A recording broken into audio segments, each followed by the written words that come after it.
My name is Pamela Montenegro. My partner is Fernando Gavica. And we are a student third year. Um, we have the company of Miss Hernandez. Hello, Miss Hernandez. Hello, good morning. How are you? Fine, thank you. She is a teacher car food science and technology, and she is responsible of the nutrition department. We will learn about nutrition for a health life continues my panel. Thank you, Pamela. Nutrition is a huge topic, and now we have the pleasure to be with you. Thank you. We as students have a very activities because of the workload and the learning by doing. How does a student at San Morano could design a diet or know that food should be consumed and offer the diet at home? Mr. Hernandez. Okay, the students need to know how is his or her BMI, the body mass index, to know in which situation in nutrition they have.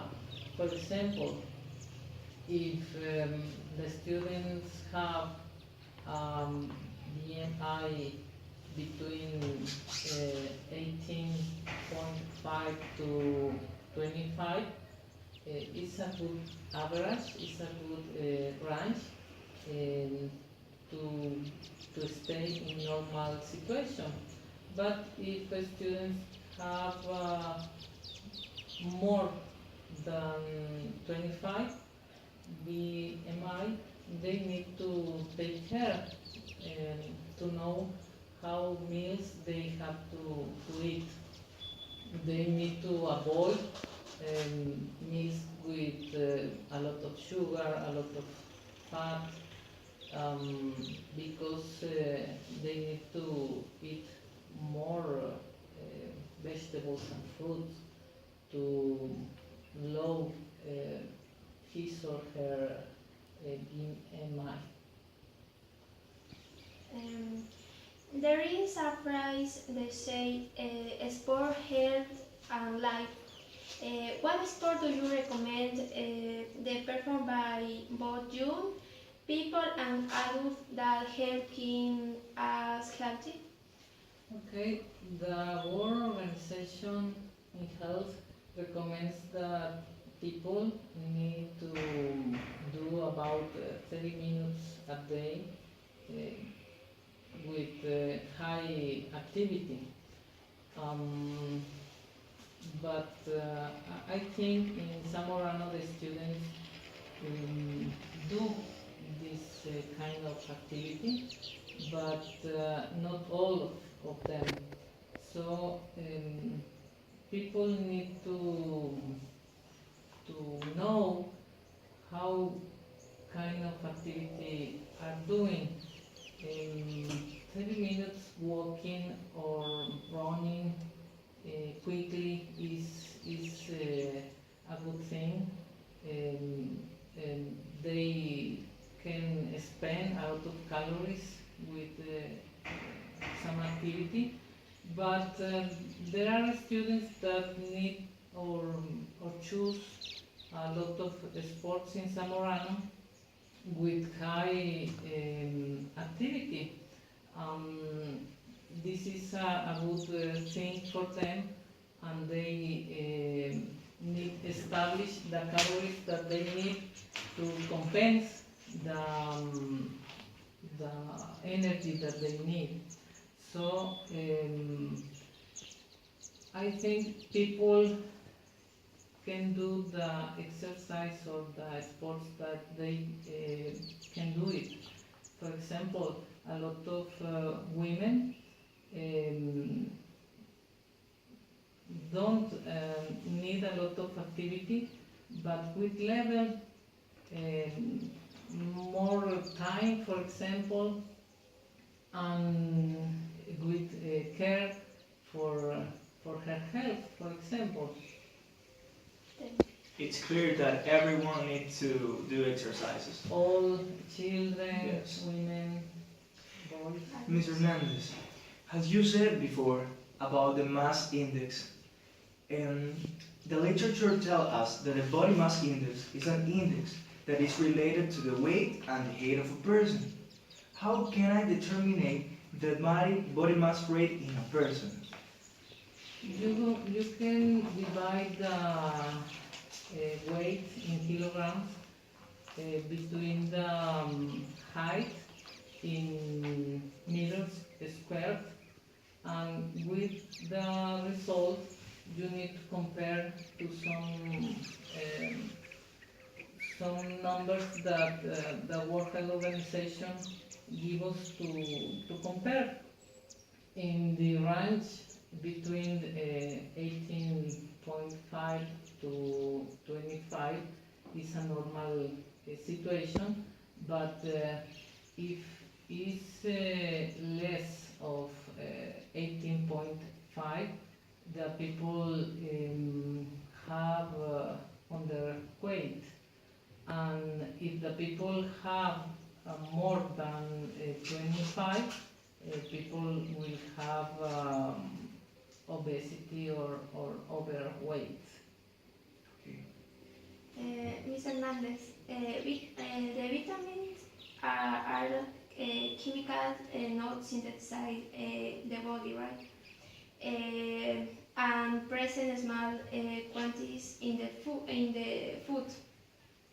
The big question is how much is required among vitamins that children need during the puberty or adults. That's a good question. I think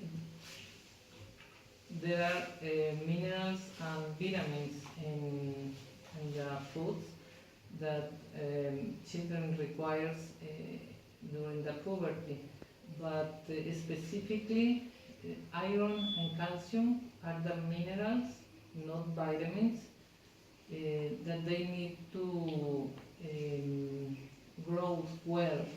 For example, iron is important to the growing in muscles, and the calcium is important to grow the skeleton, because children are growing to adolescence. These minerals are present in daily products, right? Cheese, milk, for example, and the iron in the meat. It's very important. The portions that the people eat, not only the quantity specifically, because it's very difficult to determine, but with portions it's more easy, and with a glass of milk, for example, children obtain the quantity of calcium that they need. In the morning drink. Exactly. In the day, it's important to include another product like cheese, for example, a little piece to eat too, to complete the needs of calcium.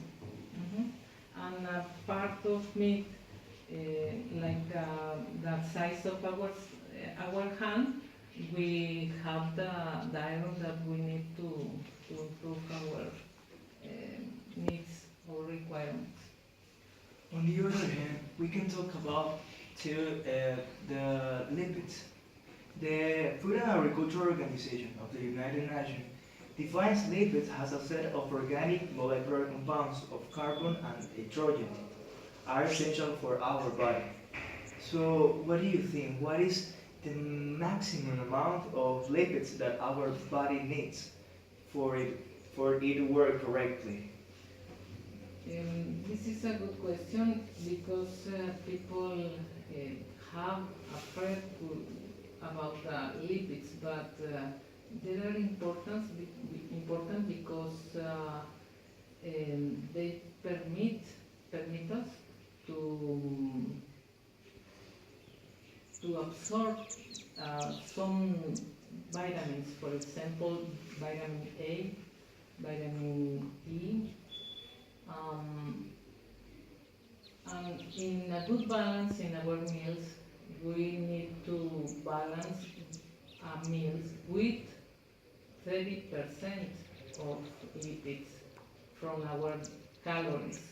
Only 30% are maximum because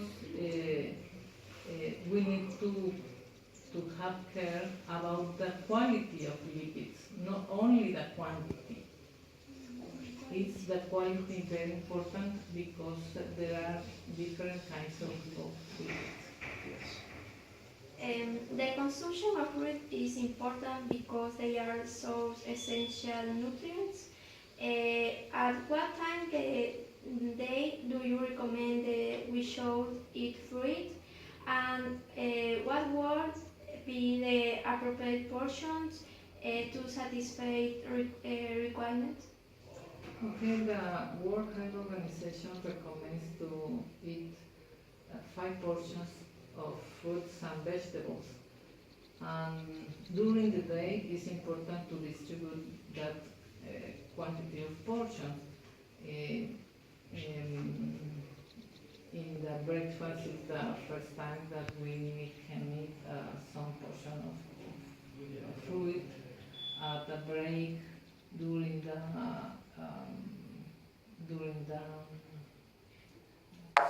lunch, and in the dinner, it's the best form to eat the fruits.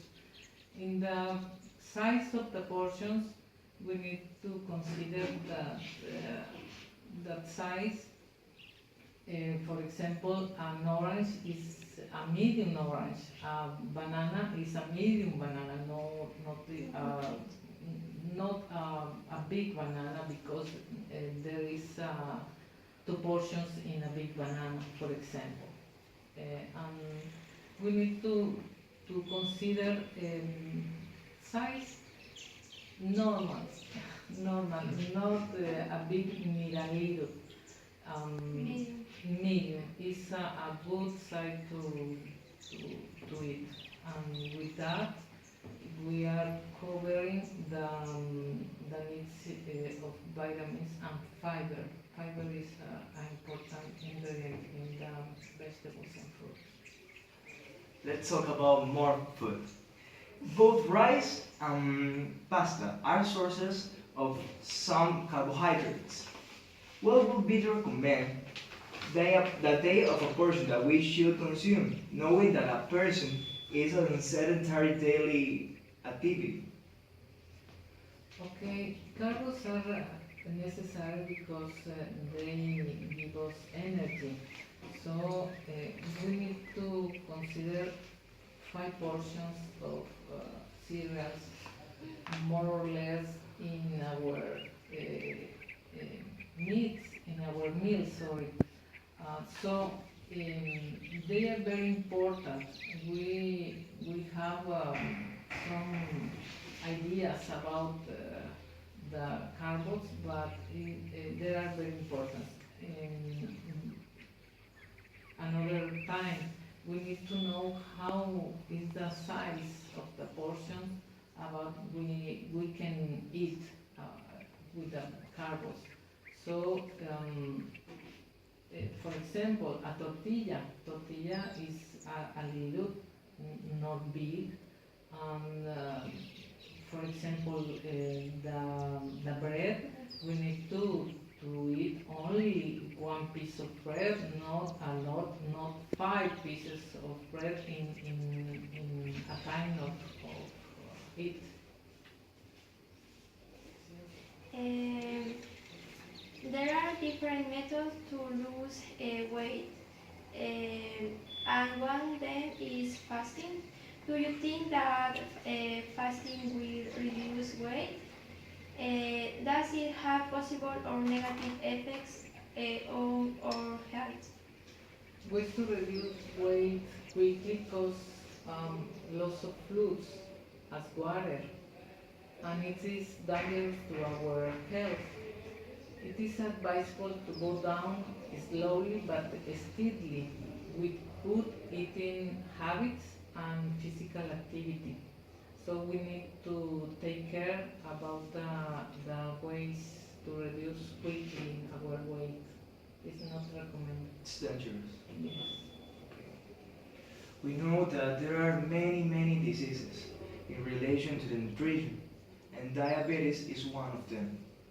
Diabetes is a disease that is directly linked with the consumption of food and, and high in sugars. What are the right food for diabetics people? There isn't exist a right food. People with diabetes need to know about the balance between the food. For example, they need to balance the meals um, with low fat, with low salt, with low sugar specifically, but they need to eat all the groups of foods because all foods give us a lot of micronutrients, flavor, energy that they need, but not in big quantities. Pamela, I'm happy. I think that this time has been very rewarding. We have learned about the nutrition a lot, This right? topic is very interesting. Yes. Ms. Hernandez, thank you for your time, your space, Thank you for and all the information that has transmitted to us. Not only to us, only to these people that is watching us. It's a pleasure to be here with you this morning. Thank you. Thank you. Thank you. It's very nice to meet you.